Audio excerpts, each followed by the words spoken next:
If you've ever reinforced next to your teammate, then you've broken one of many of the unspoken rules of Siege. In today's video, I'll be breaking down all of the unspoken rules of Siege so that you stop doing them. Speaking of, the second unspoken rule of Siege is losing one site and then switching to the other. If you're ever on defense and you lose one site, you need to switch to a different site so that you can win said site. Or, if you are going to stay on that same site, you need to set it up differently. This is so that the attackers don't do the exact same thing that they just did to you because you're doing the exact same site setup. You never want to be a predictable player, and if you do this, you'll probably lose a lot of ranked games. The third unspoken rule of Siege, for whatever reason in today's current meta, is to always have one of three of these defensive operators banned, either Azami, Solus, or Fenrir. If you leave all of these operators up on the table for the defenders to use, it is almost a guaranteed round loss for every attacking round because they're so overpowered. You at least want to have one, hopefully two of these operator bans every single game so that you have an easier time as an attacker.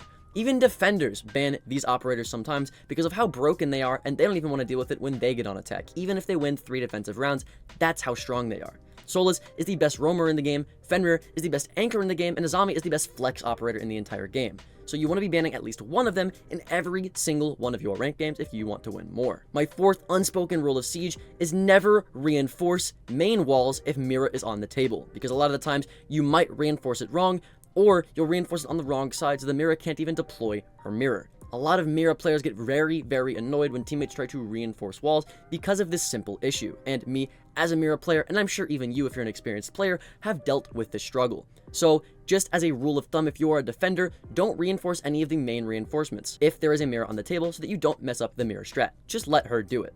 My fifth unspoken rule of Siege is map bans. A lot of the community has collectively and cohesively agreed on what maps need to be banned every single time. Whether it be Emerald Plains, Outback, Stadium Bravo, Consulate, all of the bad maps. Most people have agreed what maps are bad and what maps are good, what maps are unfun and what maps are fun.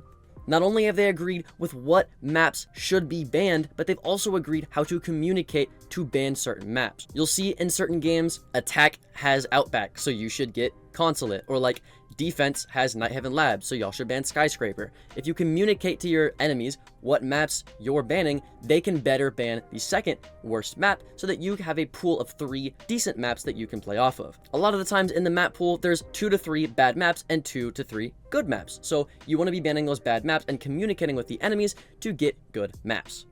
Number 6 is denying rushers, or people that are aggressive.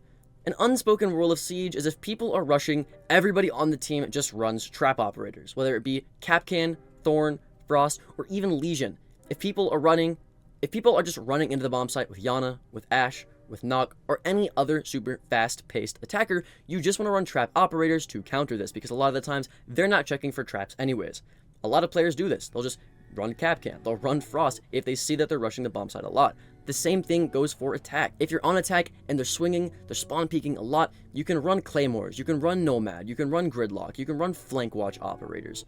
It doesn't really matter, but you're able to use utility to stop aggressive players, which is the important unspoken rule of Siege that most players, even in low elo, tend to follow. My 7th unspoken rule of Siege is not barricading on or near the site unless it is completely necessary. If you barricade site, it makes it to where your roamers who are off-site have to break a barricade to come back into site. This can be very bad. Not only is it bad because they have to destroy a barricade in between them and the site, which makes them very vulnerable because they're locked in an animation, but it also makes a lot of sound. This makes it to where if any attackers are near the site, they're easily able to hear and see that you're taking down a barricade and shoot you. This especially goes for castle players. You're already castling windows or doorways near the objective, unless it is part of that site's default strategy, like let's say Gym on Clubhouse.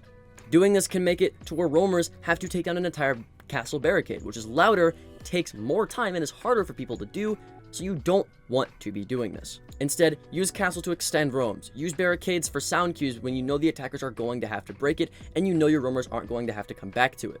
My 8th unspoken rule of Siege is if there's a hard breacher on your team, you want to give them the bomb. This is such an unspoken rule of Siege that the game actually implemented this. It is more likely in the game, in the source code of the game, that the hard breacher will get the bomb whenever it is randomly distributed to the players. If you don't know on attack, whenever you're in the operator selection phase, if no one takes a diffuser, whenever the prep phase begins, it is most likely that a support operator, whether it be a hard breacher, maybe even a Monty player, will get that diffuser, because it's so important for that to happen. Hard breachers and support operators alike are meant to use utility to win rounds, and that includes planting the bomb. They also typically have smoke grenades or flashes to help them get the bomb down and help them get them on site so that they can play easier when it comes to the post plant. Fraggers also tend to die first before the support operators because they're the ones that are first into the gunfights. So if you die with the bomb as a fragger, you're giving the defenders the bomb, essentially giving them the round, and you don't want to be doing this. So you want to always be giving your hard breachers the bomb. My 9th unspoken rule of Siege is don't play shields, and if the enemy team does play shields, now you have the right to play a shield. It's kind of just a gentleman's agreement between the Siege community that you don't really want to be running Clash and you don't really want to be running Blitz.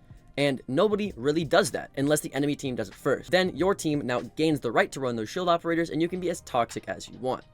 This doesn't include Osa or Monty, because Monty is more of a strategic operator that's not as aggressive as, let's say, a Blitz or a Clash. And Osa is less of a shield operator and more of a deployable shield operator. It's just kind of a gentleman's agreement to not run shields because they're cringe. My 10th unspoken rule of Siege is if you are dead, stop talking so that your teammates can hear and clutch the round for you. If you're arguing about why you died, why someone didn't do something, what they're doing wrong, then your teammates who are trying to clutch the round and that are still in the round won't be able to hear, and it's very annoying and disrespectful to the people that are still alive. Now, this doesn't include if you're dead being on cameras and giving callouts. Those are two very different things. You can give callouts, but try to be quiet and let your team do what they need to do to secure the round.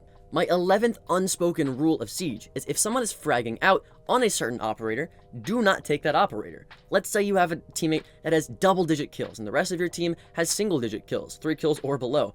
You're getting carried. If they're maining Warden and they're maining Ashe, don't take Warden and Ashe. You're essentially shooting your carry in the foot, and it can lose you rounds in some certain scenarios. You want to be letting them do what they do because obviously it's working out. Now, in Rainbow Six Siege, there are a lot of cheaters, which brings me into my 12th unspoken rule of Siege. If you have a cheater that is on your team, it is highly looked upon if you just kill that person. If you unknowingly have a cheater on your team and he's just going all full blatant, everyone knows he's cheating, he's shooting people through walls, the whole 9 yards, when you spawn in, as an attacker, kill him. Or when you spawn in, pick a 3-speed on defense so that when the prep phase ends, you can catch up to him and kill him. If you're not killing the cheaters on your team, you're looking as being boosted by that cheater, and people are going to think that you're just as bad as the cheater because you're not stopping the cheating from happening. It's very highly looked upon, and it's a gentleman's agreement in the Siege community that if someone on your team is cheating, you just kill them. Speaking of cheaters, this brings me into my number 13 unspoken rule of Siege, which is if someone has a barcode as their name, they're probably hacking or at least smurfing. Barcodes are commonly used as a way to scare people into thinking that they're going against a cheater because barcode names are so easy to come across. All it is an I and an L, randomly placed throughout a name to make a barcode. Typically, they're seen as really good people or just cheaters in general, so it's kind of an unspoken rule that when you see a barcode, you get afraid a little bit and you play a little bit more carefully. My 14th unspoken rule of Siege is if they have a wildly high KD, they're also probably cheating. If they have over a 1.7 with over 100 games played, they're most likely cheating. But this isn't actually the unspoken rule. That's just common sense. The unspoken rule is you want to be dodging games that have cheaters in them. And the person with the least amount of dodges per season should be the one to leave so that the lobby doesn't have to play against the cheater. So if you've left, let's say 3 times due to cheaters, or you've just left matches 3 times in general, the next time that you leave, you'll get banned for a very long time. But somebody who hasn't left at all will only get banned for like 5 minutes, so you want them to leave and dodge the match so that you don't have to play against the cheater. But dodging in general is just an unspoken rule from the Siege and from other game communities as well to dodge and make sure you don't play against cheaters, not only so you don't have to play against them, but so they don't get to play and gain elo.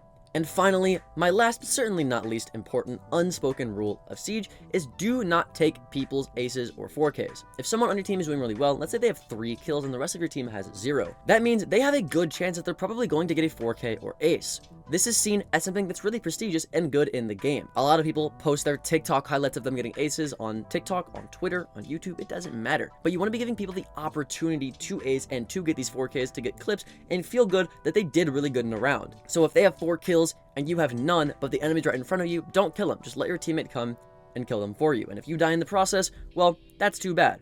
Because honestly, you're probably still going to win the round anyway. But that's it for the 15 unspoken rules of Siege that most people regularly abide by. Check out this video where I go over the 50 Siege tips that you probably didn't know. And my name's Alka, and I'll see you on the next video. Later.